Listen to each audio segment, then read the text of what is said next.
Hello, everybody, and thank you for tuning in to the Liberty Report. With me today is Daniel McAdams, our co-host. Daniel, good to have you here today. How are you doing today, Dr. I'm doing Paul? fine. I'm doing fine. And we have a special guest. It'll be very interesting. He's been on our program before, but he's so famous and he gets so many viewers that we like to have him on back again. That's Thomas Massie from Kentucky, the well-known congressman who stands for the Constitution. Thomas, welcome to the program. Thanks for having me, Ron. I'm the most hated man in Washington, D.C. this week, but I'm wearing that proudly. Nancy Pelosi said I was a dangerous menace. Well, then that's why we welcome you, I guess. So anyway, I find it very interesting. You stood firm and you were trying to make a point as well as follow the rules, and get a vote. And you tinker around with these little bills. I think you have to wait till they're big enough to wake up the other Congress. This was just a couple $1 trillion. Why should we have to have a vote on that? It sounds to me like they ran roughshod, not only over you, which is secondary to running roughshod over the whole Constitution. So why don't you sort of give our viewers an update on this, because you did make the national news, and sometimes bad national news at the beginning turns into good news on the long run if you're speaking the truth. And I believe you are. So give us a sort of an update. Sure. What transpired? Okay, so early last week, the Senate passed a bill, 96-0. Your son was absent because he's been diagnosed with the virus, but it was 96-0 in the Senate. And they came up with these rules for how we could vote without exposing each other. We would vote in shifts. We would come in 30 at a time if we needed to vote. And they said, we'll give you 24 hours notice when we're going to vote on this bill. But Tuesday, it became obvious to me, last Tuesday, that they weren't going to vote at all, that this plan to have this vote wasn't going to happen, and they were going to try and pass it by unanimous consent with an empty chamber. That was my suspicion. So I got in a car at midnight Tuesday, and I drove through the night. I slept for an hour at a rest stop, and then I drove the rest of the way the next morning. I made sure that the unanimous consent did not happen, and they realized it was pretty sketchy to try and do unanimous consent. So they decided to do a voice vote. That was Wednesday. They said, we'll do a voice vote Friday. And they told everybody to stay home. They were like, you don't need to be here for this. Well, I got out my handy pocket Constitution and I looked up Article 1, Section 5. And lo and behold, it says a majority of Congress needs to come to work if you're going to pass bills. And I think the founding fathers were very wise to put that in there. It seems somewhat obvious, but it wasn't obvious to my colleagues. So I let them know on Thursday, because everybody was trying to blame me for delaying this vote. And I actually didn't delay it a minute. Now, if one person could stop a bill, I would have stopped it. I'm going to be honest with you. But one person can't stop it. One person might be able to delay it, but that wasn't my intent. My intent was to make people come to work and go on the record. So on Thursday, I told our leadership, I said, you better have a quorum here. And they said, why? I said, because the Constitution requires it. And on Friday, I'm going to ask for a recorded vote. If you don't give it to me, I'm going to note the absence of a quorum. And that would stop the bill. So that's when they started to take me seriously. By the way, I've been doing this for as long as I've been in Congress. For 7.5 years, I've been asking for recorded votes, specifically on bills that spend billions of dollars. Now, this one spends trillions of dollars. So I made, on Thursday night, you can imagine, Ron, the arm twisting that was going on. I was offered things, I was threatened things, and then on Friday morning, I got a call from the president. I'm not going to relate the contents of that call, but it wasn't a cordial call. And I had some of my best friends were texting me saying, look, we want you to come back to Congress. So don't go down there and light yourself on fire, because we need you to come back to Congress. And I talked to some of my staff, and they were like, look, do you even want to come back to Congress if this is the way Congress works? And I said, no, I don't. This is like our country's going to hell in a handbasket. And this bill is the worst bill I've ever seen in the history of mankind. It's the largest wealth transfer from taxpayers to the super rich in the history of mankind. Like the Roman emperors couldn't pull off this kind of pillage. FDR wasn't this bold. It's a $6 trillion bill, actually, because this gives the Fed $400 billion and lets them leverage it. It'll probably be about 10 to 1. So they'll have $4 trillion over there. Congress will have $2 trillion. I've done the math on this. If you take $6 trillion and divide it by 100 million families, that comes out to $60,000 a family of spending, loaning, borrowing, or printing. But each family is probably going to get $3,000 at most. Where does the other 95% of that money go to? Well, it goes to the rich. And so, I mean, I was thinking that even the Bernie bros might be upset with this. But I didn't have anybody there to back me up on requesting a vote. There were some who indicated they were no votes. Now, in all history, we'll never know who was yay and nay. We'll never even know who showed up, because when the time came, they debated for 4 hours, by the way. 4 hours. They say I was delaying the vote, but they said instead of having a vote, we'll have a 4-hour debate. And I'm like, wait, a recorded vote takes 15 minutes and you want a 4-hour debate? And they said, well, yeah, because we don't want to vote. And some people want to say they're yes, and some people might want to say they're no. So in the 4-hour debate, there was like an hour left. And I walked up and I was like, hey, when do I get to speak? And they said, you're at the top of the wait list. And I said, wait, what do you mean? They said, well, these other congressmen indicated interest in speaking before you did. And so you'll be at the top of the wait list, which is code for we're not letting you speak. So I didn't get to even speak on the bill during the 4-hour debate. When it was all said and done, they passed the bill on a voice vote. I requested a recorded vote. Something that's never happened in the 7.5 years that I've been in Congress happened at that point. They denied the request for a recorded vote. The only real parliamentary option for me at that time was to note the absence of a quorum, which is what I did. And they filed in, they had congressmen like in reserve, I guess, and they filed them into the gallery and down on the floor and kept the spacing, the social distancing. And then the speaker goes, there's a quorum, bill's passed, boom, put the gavel down. Like they didn't even say how many were there. Now, some people speculate they didn't really have a quorum. I actually think they did have a quorum. I would guess there were 250 or 300 people there, which makes their denial of the recorded vote even more nefarious. They knew they had enough people there to conduct business, but they were trying to conceal both the identities of those who showed up and didn't show up, as well as for all time protect all of the Republican and Democratic incumbents from having to own this vote.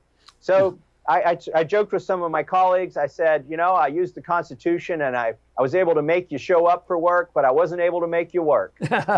Okay, I think Daniel has a comment and a question. Well, something that we talked about, first of all, well, you embarrassed them. That's the worst thing you can possibly do. But I just wonder, maybe it's been a while since I've been over there working, but how is it possible that they could deny you a request for a recorded vote? Doesn't that go against the House rules? Well, the House rules say that a fifth of the members must stand. Oh. And they didn't, if a recorded vote is requested, and if, the leadership, Kevin and Nancy, were telling everybody don't stand. But even if they had stood, even if 99% of them had stood, I talked to the parliamentarian before this all went down. I said, what if I think a majority is standing and the speaker rules against me? He said, that's not debatable or appealable. The speaker's count is certain. So anyways, and I have a lot of respect for the parliamentarian, but he was just explaining the way the rules work. Yeah. You did one thing, though, to reassure the American people, because the American people watch and they have complaints. And they said that there's too much stalemate in the Congress and there's too much partisanship, fighting back and forth, and you guys just can't get together and have bipartisanship agreement. Now there, you went and did this, and you have undermined their theory that there's no bipartisanship, and lo and behold, the bipartisans came through. Pelosi and the Republicans worked well together. So shouldn't this be an answer to these people? Watch out for bipartisanship? Yes, watch out for bipartisanship. what Pelosi and Kevin McCarthy had in common, they both had the goal of protecting their members in their primary races. Now, when it gets to the general election, they'll battle it out. But Kevin McCarthy and Nancy Pelosi also had another goal. They want to be reelected as the leaders of their respective parties. Not, they want to get that reelection. Whether one of them's the speaker and one of them's the minority leader, it doesn't matter. They need to get to the top of the heap. And the way they do that is by being sort of like patriarchs or matriarchs and taking care of their members. And so one of the parts of the incumbent protection package that each of them offer to their members is, we'll insulate you from the tough votes.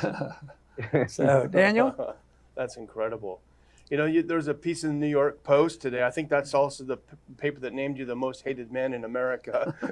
Yeah. But it quotes you saying that you felt like you were actually doing Trump a favor, despite the fact that he was a little bit grouchy with you over this. Yeah. You felt like you were doing him a favor by asking for this vote. Maybe you can tell us what your logic was in that.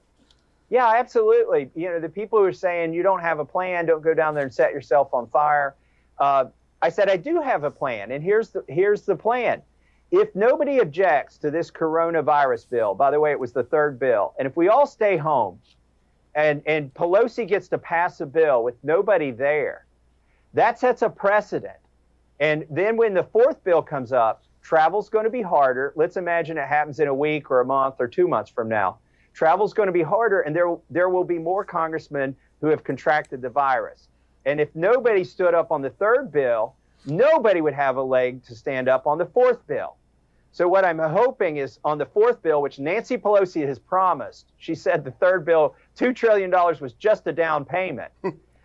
And so let's take her at her word. Do you know, tomorrow, if I hadn't done this, she could have a vote, she could ask for unanimous consent, and she could pass it right there on the floor with nobody there. And who could argue with that if we had already let one pass that way?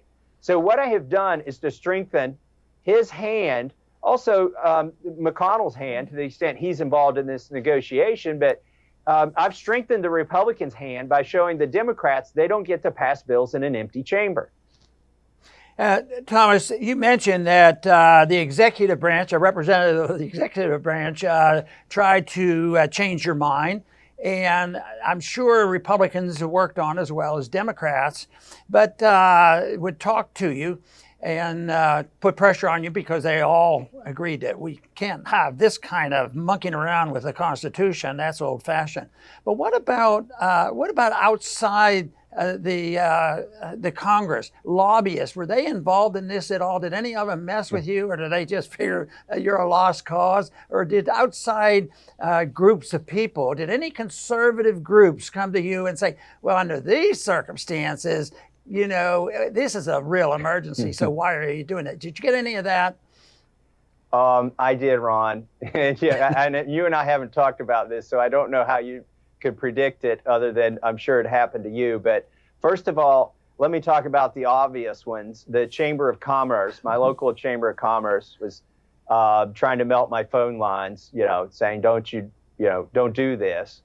And by the way, they represent only a very tiny, small fraction of my constituents. And I get along with the member companies in the Chamber of Commerce just fine. It's just sort of the management of the Chamber of Commerce was trying to stop me from doing this. But there was one conservative organization, and I can't call them out on your show because they're helping me out. But and I think they had two concerns. Number one, if there was a recorded vote, some of the other people they were helping out would vote the wrong way, or that if they voted one way or the other, if they voted the right way, it would hurt them in their general election. And that's a fair criticism. They said, look, you're in a safe district in November, even though your fate is not certain in June. It is in November if you win your primary, but whereas we've got these other members. So think about the other Republicans, when you request this vote. And then they also had the argument that, look, we don't want you to lose your election. You're walking into a tornado here, and that's what I did. By the way, one of my staff said, "Do you really want to be that guy tomorrow?" And And I said, I do not want to be that guy tomorrow. If I could find somebody to do it, I would step out of the way, let somebody else be that guy. I said, but 2 years from now, I want to be that guy who did it tomorrow. Like, looking back on it, whether I win my reelection or don't win my reelection, I would be in agony and tormented by my memories if I didn't take this effort to uphold the Constitution while everybody seems to be on fire running around saying now's not a good time to think about the Constitution. Daniel? Thomas, here's something that I'm really interested in. We know that you got beat up in the Beltway quite a bit because of this. But I'm wondering what happened in the bigger part of the country called the country. What kind of reaction were you getting? Were people all of a sudden saying, hey, who is this guy? I need to support him. What was the contrast between the Beltway and the real country? Well, the real country really came around quickly to support me. I've got amazing support here in the district. Even some people who texted me Thursday who said, hey, maybe you shouldn't do that. By Friday, they were texting me, sorry I ever doubted you. And then the people who've never known me before have been calling in and offering support. At my website, thomasmassie.com, since Friday, I've received 3,000 donations. Wow. From all 50 states, and the average donation is $65. Wow. Just to sort of indicate the kind of support that I received. And I'll tell you why. It wasn't just the money that people have donated, because they know I've got a tough election now. It was the stories they sent me. A single mom sent me a note on Twitter and said, my 13-year-old daughter stays at home by herself, and I go to work every day at Pepsi. She works at Pepsi, and which you wouldn't think is a essential function when the government starts doing central planning. But in any case, she said, I work at Pepsi, and my daughter stays at home, and I haven't missed a day since this virus broke out, and I live in X county and X state, and I'm not going to tell the county or the state, and she said, we're one of the hardest hit areas in the country, and I'm still going to work. She said, so you give it to them. You tell them the truth. Because what my colleagues were saying, Daniel, is, well, you'll be exposing us to the virus if we have to travel. And meanwhile, they're telling the truck drivers to keep driving. They're telling the farmers to keep farming. They're telling the Amazon warehouse workers to keep sorting the packages so they can get it at their house. And they're telling the grocery store baggers, bag my groceries and bring it to my car. Meanwhile, they don't want to go to work. They get $174,000 a year and free, health care. Right. Thomas, I'm going to ask you one question, short question, and then we're going to close out, and I'd like you to be able to give them the address and add to those number of people that have responded to the publicity that you have gotten. But the one thing that I wonder about is how the people react now versus later. And I experienced this with a lot of people. Of course, I stood against the war in Iraq, and there were a few good conservatives, and we won't talk about who did it, but there were a few good conservatives that took it and really got hit hard. And it lasted longer and probably was treated a little rougher than you're being treated, but not to soften that any. But and they thought they could lose, and all of a sudden, time changed it, and they changed their mind. I can remember one time somebody, a close supporter of mine and he was in the military, really get after me for voting for that against that political war, the popular war, patriotic war, and yet. And a year later, he came and it was a compliment. So I think that'll change. I think if anybody's giving you grief, I think it's going to change. It sounds like they've already made some changes.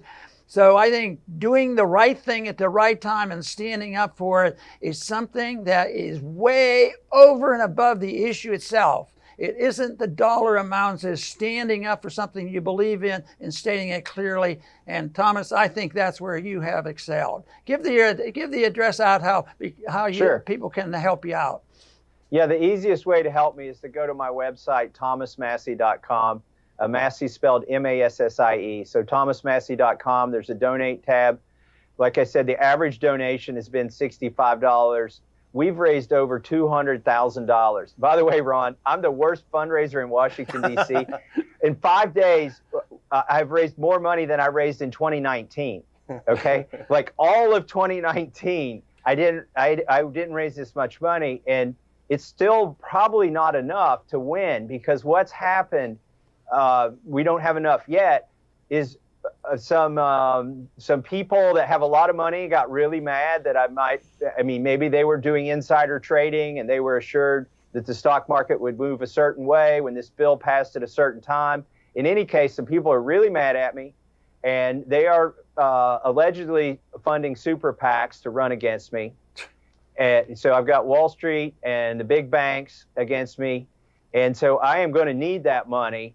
What was a certain race is now my opponent's got life breathed into his what was a stillborn campaign. The funny thing is, he says he's pro-Trump, but he's deleted all of his social media account postings. But we have some of those postings that we've been showing people that show he was a never Trumper. Like, he said he hoped the military does a coup against Trump. Like that was after Trump was elected. So in any case, but he's a chameleon. He says he's going to be more supportive of Trump, that I haven't supported Trump enough. By the way, Trump's already sort of backing off this bill because the base is really pushing back on this bill, especially with some of the stuff Pelosi got. But I know you're short on time.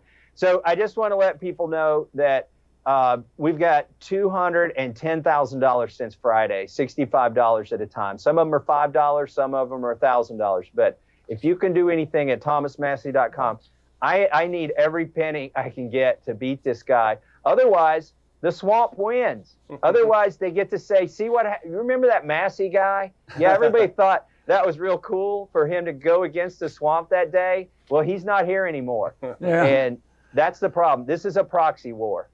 Well, Thomas, I want to thank you very much for being on. And I think it's very impressive what you're doing. And hopefully we can help you to bring some more supporters to you. But thank you for being on with us today.